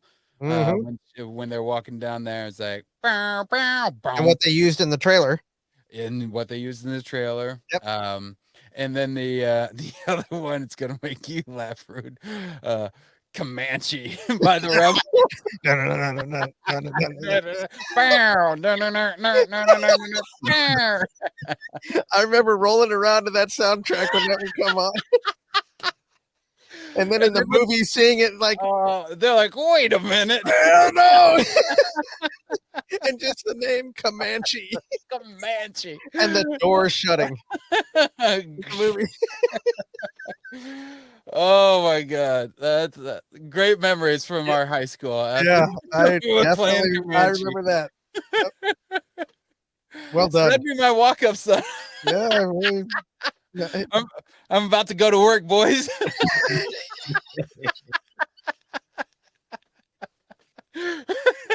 Oh, Okay, no. that's my first pick. All right. Okay. So the second one, I'm gonna. We brought up Kendrick Lamar, and you said you probably couldn't name one. So I'm bringing a Kendrick Lamar into the play. Okay. All right. So his song "Humble," and I'm sure that you've heard it before. And it's But I like, just don't know the name of it. right. And Okay. it's like, sit down, be humble, and it's got a nice beat to it. And it's really gets the juices flowing, as they say. Right. So that humble would be one that I would play from Kendrick Lamar. I'm And writing it down. speaking of billions, that has 1.5 billion downloads streaming. Oh, So, okay. so a lot of people have been listening to Kendrick Lamar. All right. Yeah. We'll have to add 2 more to that streaming total because There we go. Yeah. Well. So that was my number 2. Trav, you're up, buddy. All right. So my number 2 is going to be around the same time frame. And it's Great Balls of Fire by Jerry Lee Lewis. It's just fun. It's just upbeat and right at you. And it's great when you're thinking about maybe walking out to the mound, to close out a game. Just a fun song. One of my favorites. So you're the closer. You're pitching. Yep. You're coming out to Great Balls of Fire. So you're throwing a ball of fire. Yes. Yeah. And it's great. Okay. It is. It will be for my team. Good pick. That's a fun one. People will sing along for sure. Yes, and that's what. Yes. Have some. Did you like that in Did you like that in Maverick when they were doing Great Balls of Fire? Dude, I love that when Goose was at the piano, and the kid's right there, and he puts the kid up and puts on the piano. Well, then in Maverick, when that kid that he put up there, right? Yeah, and how he's standing outside. Yeah. That's so cool. Very well done. Yep. Yeah. Andy, you're up for 2. Or 3. Go with what'd you say? Or 3. Okay, all right. I'm gonna go with Sympathy for the Devil. Great one. By the Rolling Stones. Oh, yeah. Not real bombastic at the beginning, but very, kind of tension filled. Yeah. Yeah. Yep. And another negative character, the devil. Embrace the hate is strong with this one. We got Darth Vader and the devil. Yeah, he's just all about it. That would Andy, that would take the long, slow walk from the bullpen if we're doing it as a baseball to get to where that that drum hits and that guitar finishes that intro. You just take it nice and slow. I mean, come on. The opening lyrics are "Please allow me to introduce myself." I mean, it's made to be a walkout song. And then Andy beans the first guy in the head right after that. Yeah. Set the tone. You got to set the tone. That's right. Announce your presence with authority. Yep. I had a question about are you guys trying to get the crowd pumped? Are you trying to get yourself pumped, or are you trying to get them to join along? What is your mission with the song, or do they differ with the song? I think for me, it's to kind of get me pumped first of all, and I think you have to kind of earn the crowd getting pumped, right? I mean, I think that if you're successful with that walkout, you get associated with it. Now, I think we need to take one off the board because it's already been mentioned, and it's the ultimate walkout song. It's Enter Sandman. Yeah. Oh, and Mariano Rivera. Yeah, they go hand in hand. I mean, dude's nickname was a Sandman because he put the other team to bed. Right. How epic is that? And the dude was not Flash. He wasn't the guy running in there, Mitch Williams Wild Thing type guy. He came out and did his job, and that was it. Broke a few bats. I don't know if we'll ever do this draft, but I'm going to throw this out there, and I'm going to take this one off the board right now, and I'm going to go first in that draft. Baseball memories when Derek Jeter and Andy Pettitte came out and took him off the mound for the last time. Right. Yep. That was awesome. Yep. That's great.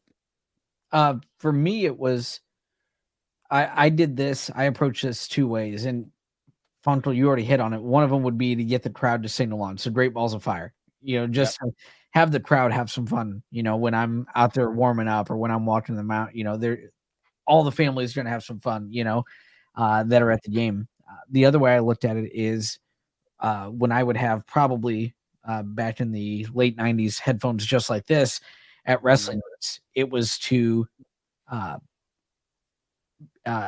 for me, the music that was on my burnt CD, oh boy, that would just calm and focus me. Different people had different things. Obviously, there was a lot of rock, a lot of, rap. Eye of the Tiger for rock, was on a lot of people's wrestling mixes. And then on mine, it wasn't. So I looked at stuff I would have done, and stuff that I had on my mid CD when I wrestled in high school that I would just listen to before a match. So I looked at it both ways. Okay, that's great. So what was the song? Are we going to get to it? No, are you using that song that you were listening to? Well, my CD had mostly Elvis on it. Oh. Okay, well. So, is Jerry Lee the only one to knock Elvis out of the top five? No, or do we have Carl Perkins and Johnny Cash coming up? Yeah, Cocaine Blues. That's all. Now we're talking. There they go. there they go. That was going to be my who would I love to see perform? I was going to throw a loophole, and I was going to, since you guys were wanting Elvis or had already mentioned Elvis, I was going to say the $1 Million Quartet. Yep. There you go. Yeah, there it is. Yep. That makes sense. It's still on brand. Whose turn is it? I lost track. So you did your two. So you got one more, right? Yeah, because we just ended up round two, and you're round three, pick one. Oh, my turn? Yeah. Oh, I'm going. Oh, yeah. He's going. Oh, he's doing some kind of dance or something. Just go loose. Right. Go loose. Well, I'm gonna be that guy. You're always that guy. What are you gonna be? All right. Well, then I won't even apologize for it. No. Seven Nation Army by the White Stripes. Yeah. Great. Yep. That's one of the best ever. Yeah, I mean it is. I mean it's like used for everything. Yeah. Use it, the soccer stadiums, hear it at the Fever games. It's all over the place. It's even Jack White came out and is not letting it be used in some place. Yeah. Not to get into anything. Yep. And we'll just leave it at that. Yep. Yeah. But yeah, that's a fantastic. But apparently okay at the Fever games. Yeah. And they missed the cut. Yep. Yeah. So all right. Good to go. Yep. For me on my non-Elvis list that I created just for this, I wanted to have some fun with this one, and the Mess Around by Ray Charles. Oh my goodness, what a great call. Oh my, I love that pick. Oh, Yeah. dude, it's just Mhm. fun. You know, you just see Yep. yourself walking up to bat and just being loose and just having fun with it. Like, I see John Candy. That's all I Yeah. see. Yep. And absolutely. I love it. I'm thankful for it. Yeah. Or shall I say Del Griffith? Yeah. Dude, that opening intro, that piano intro, dude, it's, yeah, absolutely. Just another a fun one to just get me loose and just ready to have some fun. Yeah. Yeah. You could have done instead of Great Balls of Fire, you could have done a whole lot of shaking going on and then do some mess around. And Yep. then we would know what was going on with little Trav up there. Trav's up to the devil's business up there. So he needs my song. He needs your song. We're gonna create a list just for me from everybody's song. Yeah, he's trying to pimp the devil. Is what he's doing. A bunch of pimps around here. Stinking pimps. Great pick. Nobody tried to cheat you. Yeah. Well, did you see that there's a new docuseries on Netflix that talks Yeah, about? I haven't watched it yet. The White I Earp. love the Cowboy Yeah. War. Yeah. Yep. I didn't realize that Ike was one of the main guys that was like the showrunner, and I always thought it was Billy, the Curly Bill Curly. Yeah. But according to Ed Harris as the narrator, Ike was one of the main guys. So Were that there was- any spelling contests? Definitely not. He'd lose them all. Okay, so I'm gonna let's say I'm doing new stuff that just came out maybe a month or two ago. Wow. So the NFL is going for the youth movement. I'm doing the same. All right. So I got one that I would be really surprised. I mentioned it on my other podcast, but I would be really surprised if you guys knew this song at all. And it's Hanuman Kin, and that is Big Dogs is the name of the song. And it's something that you'll have to look up. I'll spell it out for you. HANUMANKIND.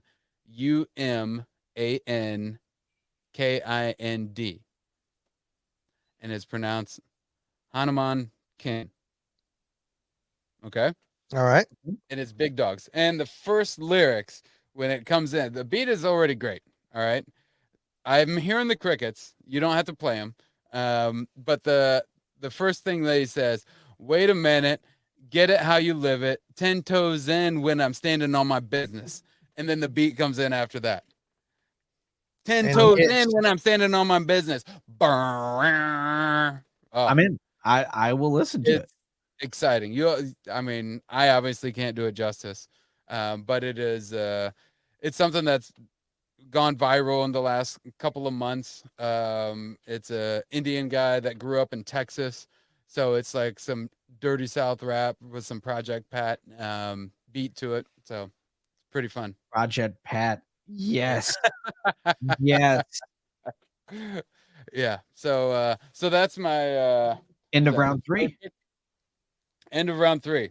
And then I'll save that one for the last one. So this one is going to be interesting because Richie Valens did this song, but I'm not using that version. Man, don't do that to me. Don't get me. I'm not doing that. That's a big teaser. That is a big teaser. So Richie Valens did a version of it, but an even bigger slap in your face. We're talking like the Foo Fighters slap in your face in that what was that video where he had that big ass head and he I know the one you're talking about. So it's done by Brian Setzer, and it is what is it? Malagu Malaguena. Do you know that song, Malaguena? Yep. So but Brian Setzer. Love Brian Setzer. So yes. Listen to that. It came out in 2001. It's called the 68 Comeback. Do you know that album? Yes, I do. Yeah. Okay. Dude, so it's the very last song in that album. Listen to that song. I heard that song and what a deep cut.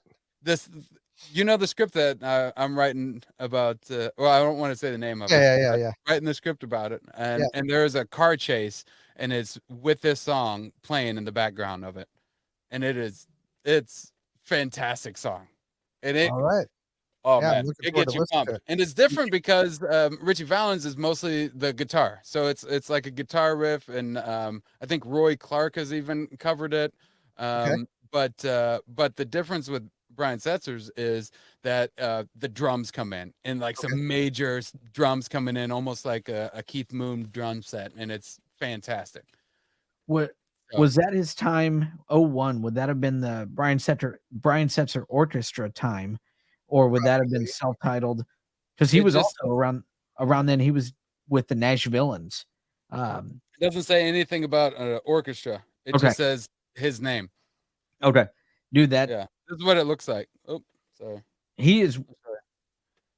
That's what Yep. it looks like.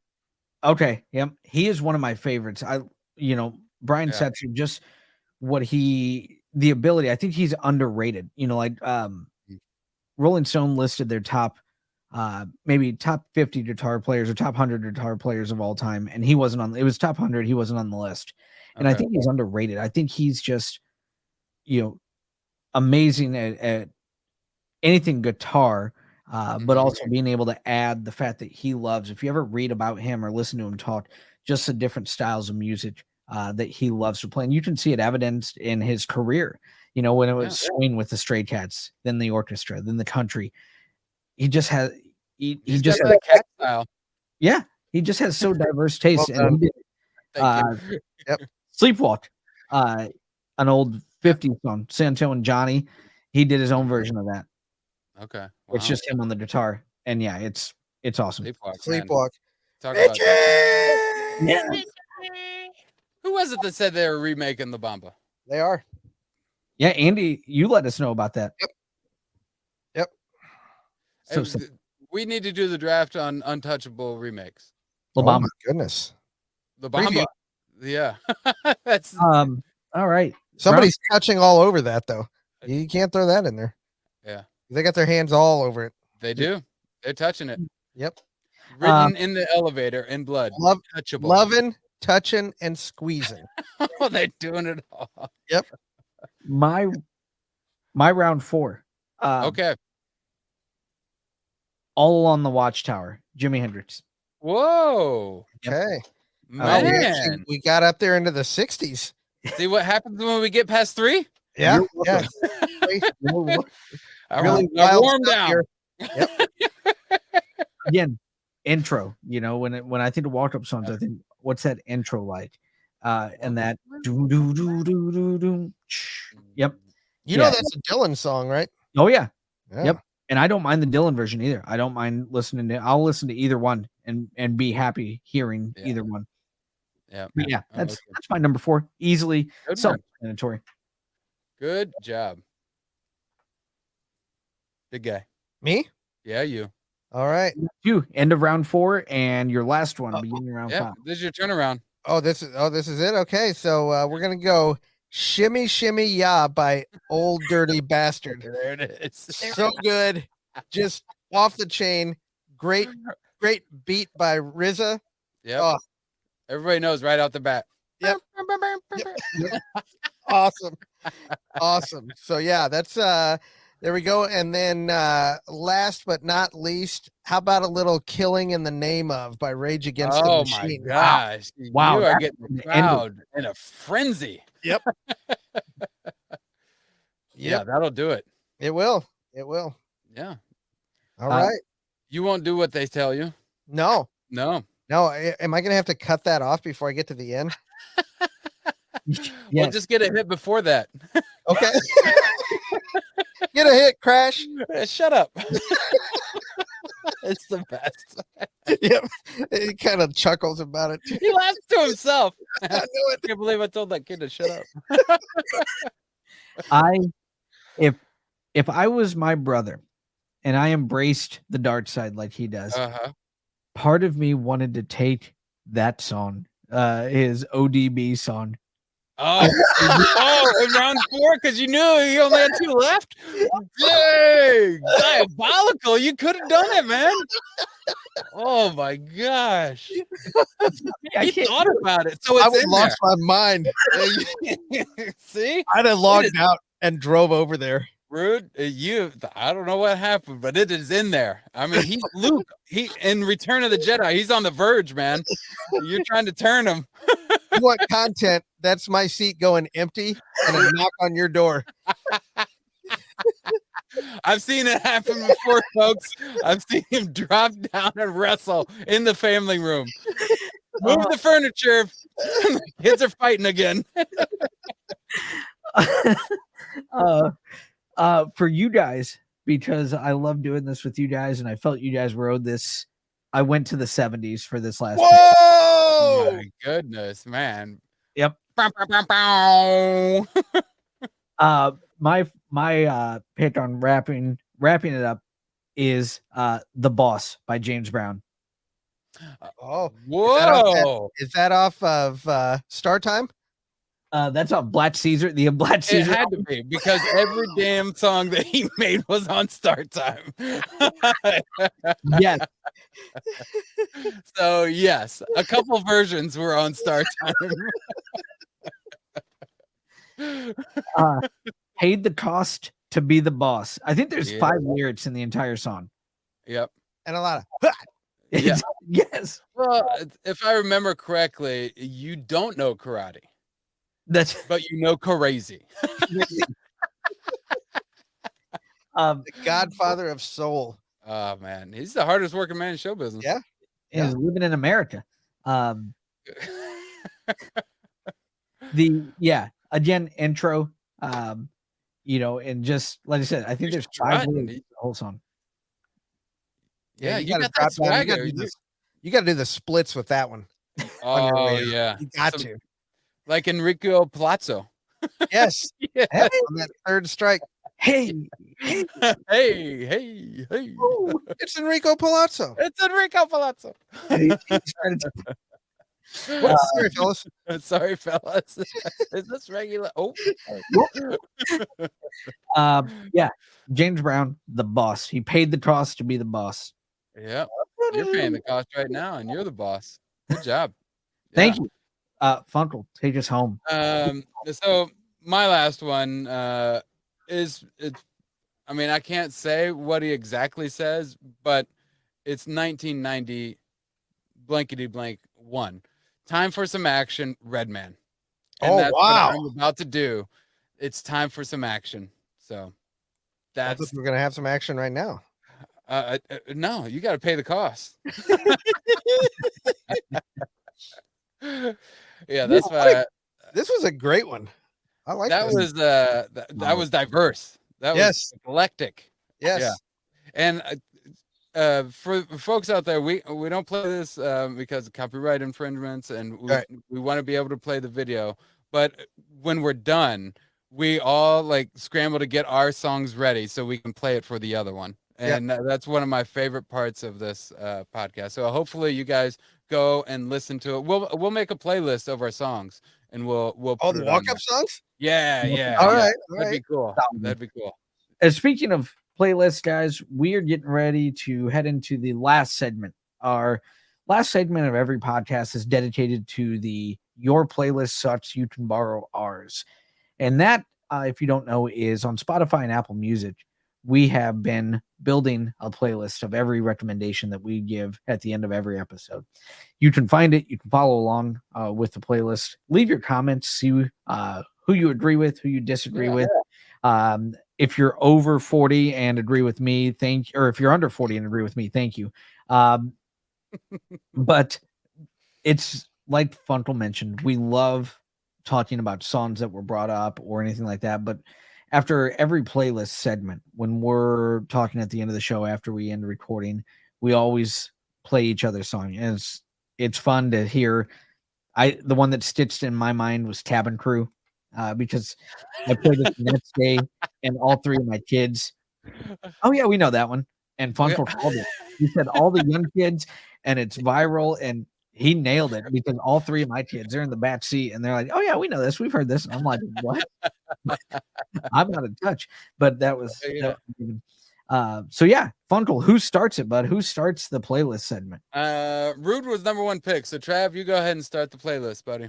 All right, journey back with me to 1954. There we go. Here we are. Yep. The time is 1954. I knew this song, of course, as many of my songs come from listening to Oldies 101.7 in the car when mom and dad were driving, because that was the station that was always on. But then in the 80s, a movie called Clue came out. And I love the movie. My daughter absolutely loves the movie. We have watched this movie many times. And early on in the movie, there is a song by the Chords called Shaboom. And that's the song I'm choosing. It's fun. It's old doo-wop. It's just a good, fun song. Life could be a dream. Exactly. If I could wake you up in paradise loving you. But yeah. I remember that. Yes, thank you. From the movie. Yeah. Yep. And so I wanted to do something. My daughter had brought up watching Clue when she's home next again.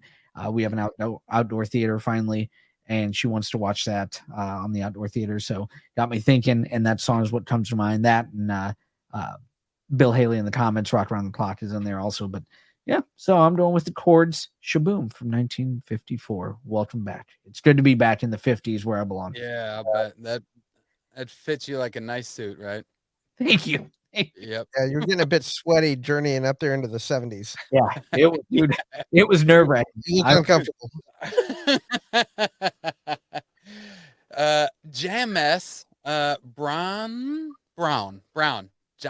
Jam S, Brown, the boss. I think that's what it is up there. Hammies. Yeah, but back in that 50, man, that fit you so well. You were ready to pull that shaboom off with no problem. There it is. I took love. I remember shaboom from Roadhouse. Yes. And Brad Wesley was just driving all over the street, and Patrick Swayze had to go into the ditch to avoid him, and he didn't care. Life was a dream. He's like shaboom. Yep. Shaboom. Didn't even notice him. And he only had one name anyway. Yeah, Dalton. Yep. The name is Dalton. Yep. All right, Rude. What are you adding to the playlist this week? This one's from 1980. Whoa. Oh, man. Whoa. Pop song. Bad movie. Great song. Great catchy song. Uh-oh. Olivia Newton-John. Oh, I was going to Xanadu. Xanadu. With written by Jeff Lynne of ELO. Oh, I didn't know that. Yeah.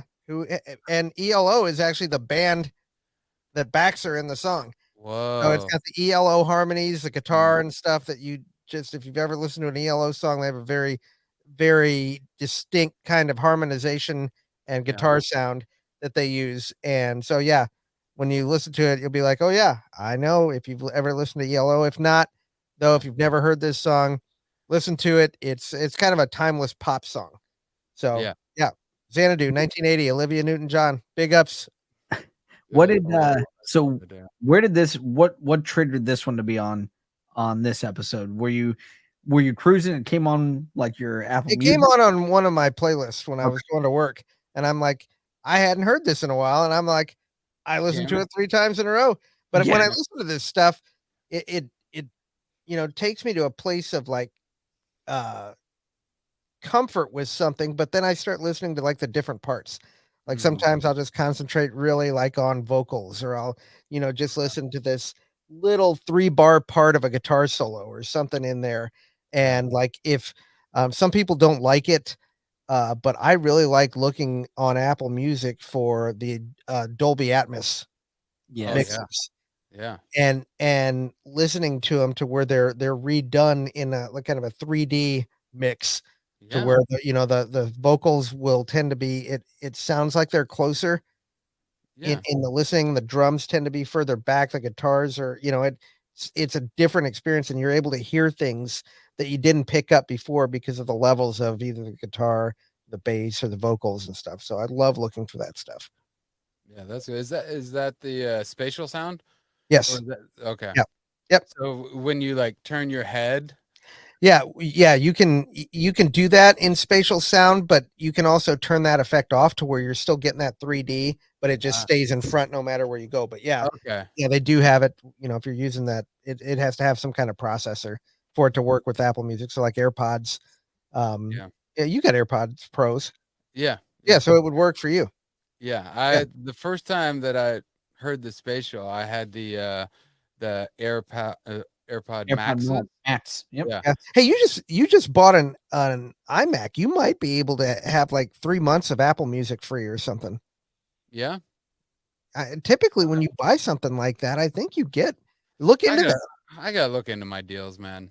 Yeah, I look and think see. I'm You might getting as well ripped off. because man, you'll hear those spatial mixes with those things, and they're I great. love those things. Well, I did have that, and that's what I was gonna bring up when I had the AirPod Maxes, and I had my MacBook, Mhm. and I would watch something on there, and I was doing it over at work or in the office or something, and I turned to grab something, and the Yeah, sound changed, and I was yep, just like, "What is?" exactly. That's awesome. That's amazing. I was just like, it's like I just got up over there and the sound moves. Oh, it was incredible. And it still And is. Still blows me yeah, away. I mean, if you use your AirPods, and you're watching on like um movies through like Apple TV and stuff, Yeah. you'll get the I sounds. I Yeah, love it, man. That's amazing. amazing. Um, okay. I'm up, right? You're up. Okay. Um, was I was all set to do one, but that means that Xanadu would have been the latest one that we did because I was gonna put in Simon and Garfunkel because it's September, and so Keeping it going.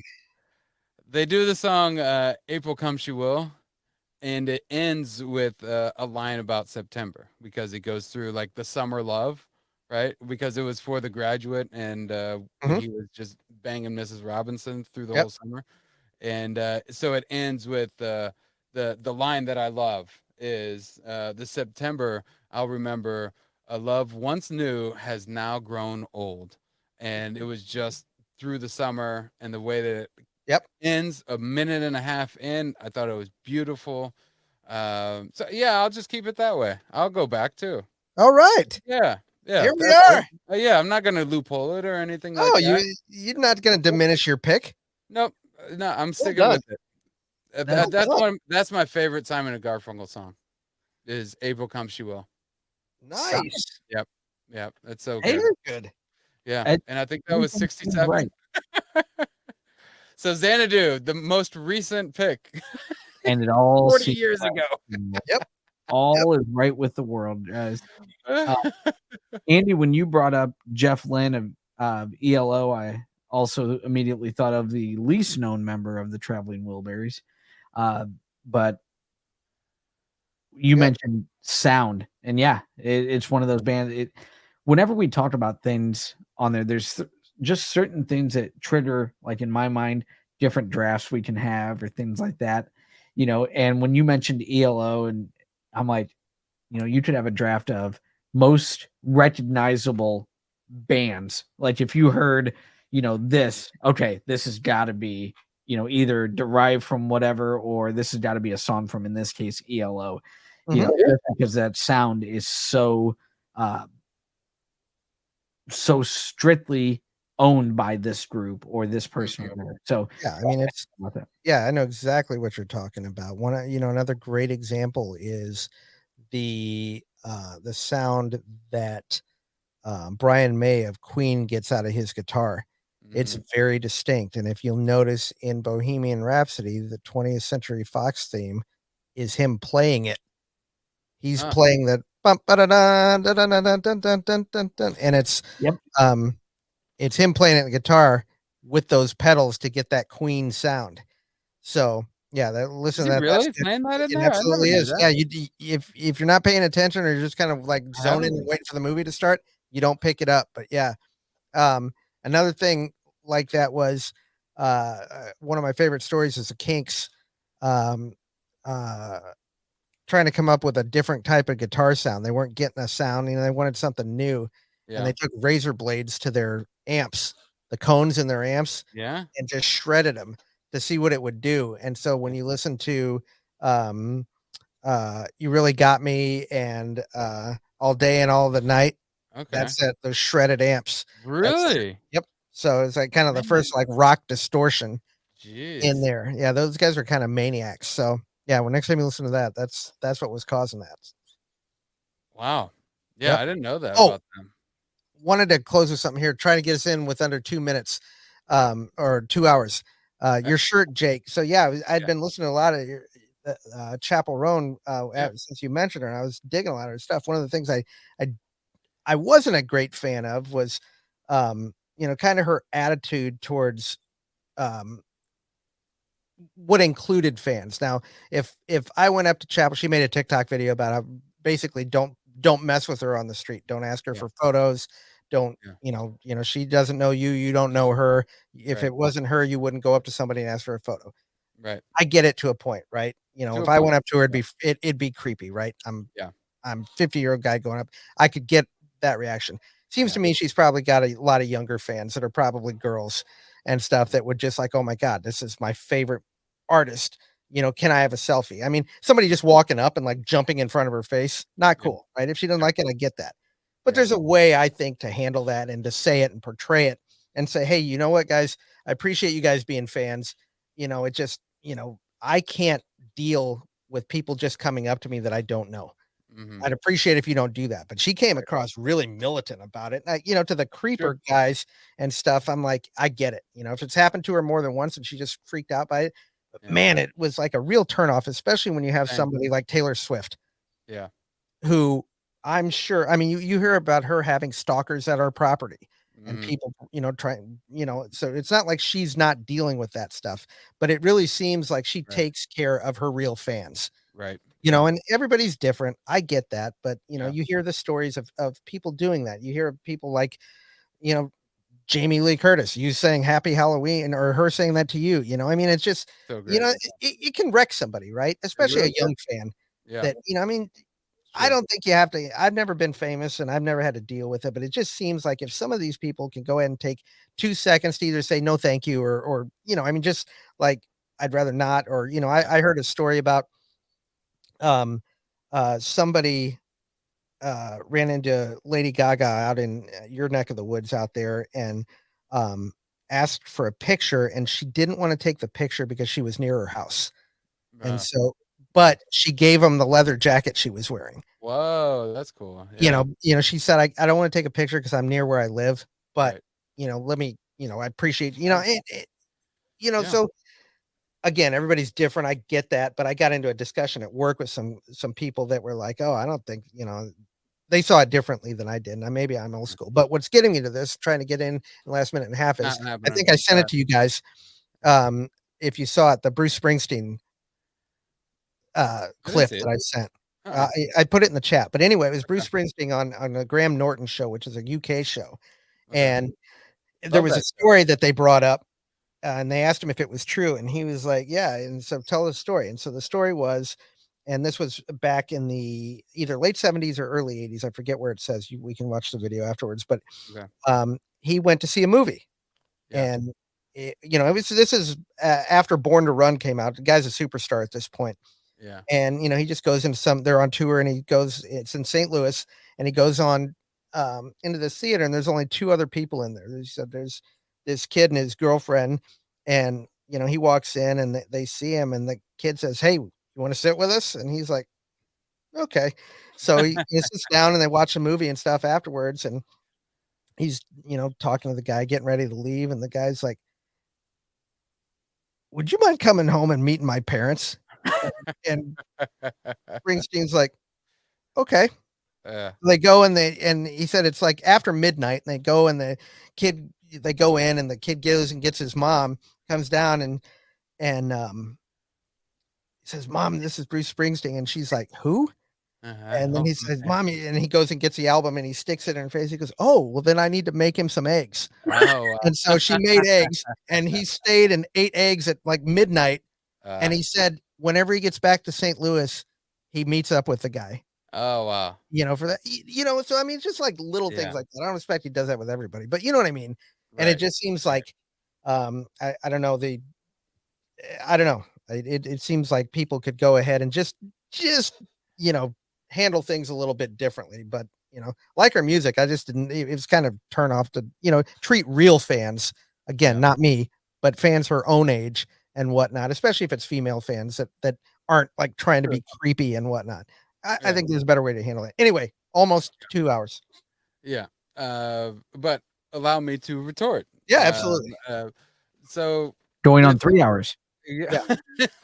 So going with something like that, it's one of those things where when you're in the situation, it might be completely different, right? And so I'm with you that the reaction afterwards and talking about it, probably not the best way of doing those things. When you're in the moment of something like that and something happens and you react to it like that, then I Yes. got no problems, Yeah. doing what you think you need to do. If somebody's doing creepy, I mean, the whole thing with Taylor Swift, where with that radio guy that grabbed her butt, and she sued him for $1 just to in spite because of what he was doing, and she could have been like distant with all her fans after Absolutely. that, and she could have been absolutely like security here, not doing anything, but we still see her going up and hugging her fans and taking time to do things like Showing up to wedding showers that they so. invite So her to. yeah, there's definitely, but that's the different people and their personalities, and Absolutely. so I felt the same way with you. I love her music, and not exactly the response I was hoping for with something like that. Um, so I think she's just having a little problem dealing with the fame that is coming with Oh, what's happening definitely. to her, Yeah, and she it's needs a all PR team. new. Yeah, She it's really all does. new to her. Yeah, yeah, Because I can, I get not wanting to be around crowds and not have to do that stuff. You're yeah, kind of in a business. And she said, just because you think I'm in a business, I'm sorry. yeah. You are in that business. But You, and you are. You're doing the interviews. You're on Rolling Stone cover. You're doing VMAs. You're on the red carpet. You can't have it both ways, in my best mind. new artist, Yeah, best I new mean, artist. it's real easy to go ahead and just say, you know what, I'm going to make my music Mm-hmm. and I'm going to put it out there. And if people want to buy it, they can buy it. But I don't want to do all this other stuff. It Right. just seems a little True. disingenuous to me. I think it could have been handled better. And it's tough. There's nobody bigger out there right now than Taylor Swift. And if she can go ahead and manage and navigate, True. the girl's been famous longer than she's been unfamous. True. Yep. Infamous? Yeah. I don't know what her The first album unfamous, came out. infamous. Can you believe that her first album came out almost 20 years ago? That's crazy. When she's It's what, crazy, 33, you know? 34? Yeah, 34, I think. So, Yeah. yeah, I mean, again, I'm not a Swiftie like you. I enjoy some of her stuff, but what amazes me about her is just kind of the way she navigates things. And maybe it's just I don't know, maybe it's just her, maybe it's not. Anyway, great show. It was, and those are the final thoughts from those two gentlemen. We have fun doing this. We'll sum it up real quick. You'll find us on social media, Facebook page, X, Instagram, and we keep promising the TikTok. It's coming. We're just old enough to figure out that we're not entirely sure. Well, the brothers are not entirely sure how the old TikTok machine really works. That's all my fault. The TikTok. Yep. The TikTok. TikTok. So final thoughts. Thank you guys as always for being on this journey with us and listening. It's just fun, as you can see. Andy, final thoughts. Final thoughts are Caitlin Clark. Congratulations on setting the single season assist record tonight. And good luck in the playoffs coming up here in a few weeks. And I know she'll put her shopping carts away. There it is. There it is. Funkel, take us home, bud. Chapel Roan also puts her shopping cart back. Oh, I'm gonna say something. I'm still keeping the keys in the pockets in the elevator, but only means only when you're driving. So if you're in the only lane, turn. All right. All these streets are connected. So don't go straight in an only lane. Only is only. Don't be a driver liar. Turn right, turn left when it says only. You're going to screw everything up for everybody else. And like I said, all the streets are connected. So you made a mistake. So go around. Don't make the world wait for your mistake to be made up because you're making it worse. Sounds like some firsthand Yeah, experience. sounds like somebody who drives. Yes, for a living. That's right. Chaperone, when you're on the podcast, you can go ahead and set us straight if you need to. We're always available for you to jump on the podcast. Your people just reach out to our people. I bet she will set me straight. That's right. We will see you next time on the Rudimentary podcast. Thanks as always for tuning in.